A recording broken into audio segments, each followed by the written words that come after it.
Hello everyone. आज के इस वीडियो में हम करने वाले हैं लीनियर अलजेब्रा का चैप्टर नंबर 10 जो कि हमारा कॉन्टिन्यूस चल रहा है, उसकी सेकंड मोस्ट इम्पोर्टेंट थ्योरम जो कि है बेसल्स इनइक्वालिटी। ठीक है, यहाँ पे जो भी नेमिंग थ्योरम है वो मोस्ट इम्पोर्टेंट है। आप देख सकते हैं कितनी बार आई है। ठीक है, तो ये भी उसी की तरह ईजी है। ठीक है, तो अब हम स्टार्ट करते हैं हमारे वीडियो को। यहाँ पे क्या है, बेसल्स इनइक्वालिटी नेम से भी पूछी जा सकती है। अगर नेम से पूछी गई तो हमें ये भी डिफाइन करना पड़ेगा। ठीक है, तो इसमें क्या है, if u1 u2 up to un be an orthonormal subset of an inner product space VF, then हमें क्या प्रूव करना है कि इसकी u की ui के साथ इनर प्रोडक्ट के मॉडुलस का स्क्वायर का समीशन लेस देन रहेगा नॉर्म ऑफ u के स्क्वायर के। ठीक है, तो इसकी डेफिनेशन क्या कहती है, अगर ये हमारे पास ऑर्थोनॉर्मल सबसेट है ना किसी इनर प्रोडक्ट स्पेस का, तो इसका जो समेशन का मॉडुलस का स्क्वायर होगा ना वो लेस देन होगा इसके नॉर्म ऑफ स्क्वायर के, लेस देन इक्वल टू होगा नॉर्म ऑफ स्क्वायर के। ठीक है, ये हमें प्रूव करना है यहाँ पे। अब हम स्टार्ट करते हैं। हमें क्या दिया हुआ है कि जो ये है ना, ये ऑर्थोनॉर्मल सबसेट है इनर प्रोडक्ट स्पेस का। हम जानते हैं ऑर्थोनॉर्मल सबसेट क्या होता है, उसमें हमें दो कंडीशंस को सेटिस्फाई करना होता है। फर्स्ट कंडीशन तो क्या होती है, अगर यू आई का यू जे के साथ इनर प्रोडक्ट 1 कब आता है, अगर आई किसके इक्वल हो, जे के। ठीक है, एंड अगर मैं यू आई का यू जे के साथ इनर प्रोडक्ट निकालूँ वो 0 हो, कब, जब हमारे आई और जे क्या हो, नॉट इक्वल हो। यानी कि ये दो कंडीशंस का हमें यहाँ पे यूज़ करना है, क्योंकि इन्होंने बताया हुआ है कि ये ऑर्थोनॉर्मल सबसेट है। कौन कौन सी है दो कंडीशन, यू आई का यू जे के साथ इनर प्रोडक्ट 1 होगी अगर आई इक्वल होगा जे के, एंड अगर इनकी इनर प्रोडक्ट 0 है, इसका मतलब आई किसके इक्वल नहीं है, जे के। ठीक है, यहाँ से हमारी थ्योरम स्टार्ट होती है प्रूफ। ठीक है, ये तो हमें गिवन था। तो जैसे हमने कोचेज-स्चुआर्ट थ्योरम में W को लेट किया था ना, यहाँ पे हम किसको लेट करेंगे, V को लेट करेंगे। किसको लेट करेंगे, V को। किस तरीके से, V इक्वल्स टू, अगर V हम लेट कर रहे हैं तो ये याद रखने के लिए यहाँ पे सिर्फ U आएंगे। ठीक है, तो U minus summation of I1 to N inner product of U की UI के साथ इनर प्रोडक्ट एंड फिर से UI के साथ प्रोडक्ट। ठीक है, याद करने के लिए अगर यहाँ पे V है तो यहाँ पे U ही आएंगे सारे। U माइनस U की UI के साथ इनर प्रोडक्ट एंड UI के साथ अलग से प्रोडक्ट, फिर इसका समीशन जहाँ पे I 1 से N तक अप्रोच कर रहा है।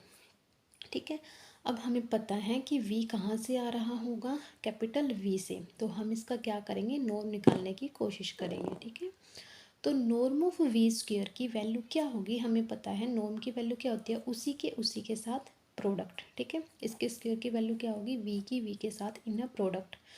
तो V की वैल्यू हमने ये ली थी। ठीक है, एक V की वैल्यू पहले मैंने ले ली एंड उसकी V के साथ इनर प्रोडक्ट अगर मैं कराऊँ तो कैसे होगा, एक बार तो U की V के साथ हो जाएगी एंड फिर इसकी V के साथ हो जाएगी। ठीक है, तो इनर प्रोडक्ट ऑफ U की V के साथ माइनस समेशन ऑफ दिस की V के साथ। ठीक है, यहाँ पे UI को मैंने V के साथ इनर प्रोडक्ट में लिख लिया।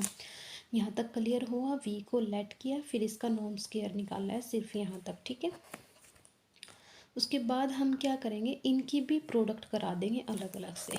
ठीक है, प्रोडक्ट नहीं, यहाँ पे V की वैल्यू रखनी है हमें। जैसे हम देखते हैं U का V के साथ इनर प्रोडक्ट था ना, तो U का V की वैल्यू मैंने ये रख दी। ठीक है, एंड फिर माइनस में इसका V के साथ, UI का V के साथ था, यहाँ पे भी मैंने V की क्या रख दी, वैल्यू रख दी। ठीक है, तो यहाँ तक हमारा, अगर मैं इस पूरे को ऐसे ही सोल्व करूँगी तो बड़ा ही कॉम्प्लिकेटेड हो जाएगा। ठीक है, तो यहाँ पे मैं एक प्रॉपर्टी का यूज़ करती हूँ। वो प्रॉपर्टी क्या थी, हमें पता है कि अगर U और V हमारे V से के एलिमेंट हैं एंड A हमारा किसी फील्ड का है, तो उसके इनर प्रोडक्ट की एक प्रॉपर्टी थी कि अगर मैं U और AV की इनर प्रोडक्ट लूँ तो जो सेकंड वाला A है ना, जो स्केलर है, वो बाहर कॉन्जुगेट के रूप में आएगा। ठीक है, तो इनर प्रोडक्ट ऑफ UAV किसके इक्वल होगा, A कॉन्जुगेट एंड UV की इनर प्रोडक्ट। ठीक है, यहाँ पे भी हम ऐसे ही करेंगे। यहाँ पे हम क्या करेंगे, देखो ये तो मैंने मानना U। ठीक है, ये मैंने मानना यू, एंड यहाँ पे जो इतनी वैल्यू है ना, ये यू आई से पहले ये मैंने मान ली है ए, एंड ये हमारी है वी यू आई, ठीक है। तो यहाँ पे हम इसी का करते हैं u माइनस में दिस, यानी कि ये वैल्यू मैंने पूरी यहाँ पे लिखी, एंड इसको सोल्व करने के लिए मैंने क्या किया, इसका जो स्केलर था ना वो कॉन्जुगेट के रूप में बाहर आ जाएगा, ठीक है। तो u की u के साथ inner product minus summation i1 to n, u की i के साथ इनर प्रोडक्ट का कॉन्जुगेट, एंड फिर u की u i के साथ। ये हमारी सेकेंड इक्वेशन है, ये हमारी थर्ड इक्वेशन है। तो अब हमारी जो थर्ड इक्वेशन में वैल्यू आई है वो हमें सेकंड इक्वेशन में पुट करनी है, ठीक है। देखो, यूजिंग थर्ड एंड सेकंड, जब हम इसको सेकंड इक्वेशन में रखेंगे तो हमारे पास क्या आएगा, नॉर्म ऑफ वी का स्क्वायर। इसमें इसकी वैल्यू हमने सब्स्टिट्यूट कर दी, ठीक है।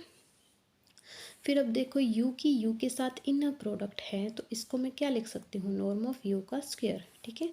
तो नॉर्म ऑफ v का square equals to norm of u का स्क्वायर। यहाँ से हमारी ये वैल्यूज़ आ गई, ठीक है, इसके इक्वल। ओके, अब हमें पता है अगर मैं यू आई का यू के साथ इनर प्रोडक्ट कराऊँ किसके इक्वल होगा, यू आई का यू के साथ का कॉन्जुगेट। तो इन सबको एक करने के लिए मैं इसको इसके कॉन्जुगेट के इक्वल लिख दूँगी। तो ये मैंने यहाँ पे क्या लगा दिया, डबल समेशन करके इसको सोल्व करने के लिए ऐसा किया। तो जैसे जैसे आप सोल्व करते जाओगे ना, बिल्कुल ईजी है, अगर समझ ना आए तो कमेंट बॉक्स में पूछ लेना। यहाँ से हमारे पास क्या बचाएगा, norm of u square minus में summation i1 to n, u का यू आई के साथ इनर प्रोडक्ट का मॉडुलस का स्क्वायर आएगा, ठीक है। अब हमें क्या पता है, ये इसकी वैल्यू थी नॉर्म ऑफ वी स्क्वायर की। Norm of v square greater than equal था 0 से, तो ये पूरी value greater than equal to आ जाएगी 0 से। इट मीन्स यहाँ पे नॉर्म ऑफ यू स्क्वायर किसके इक्वल बच जाएगा, greater than equal to this.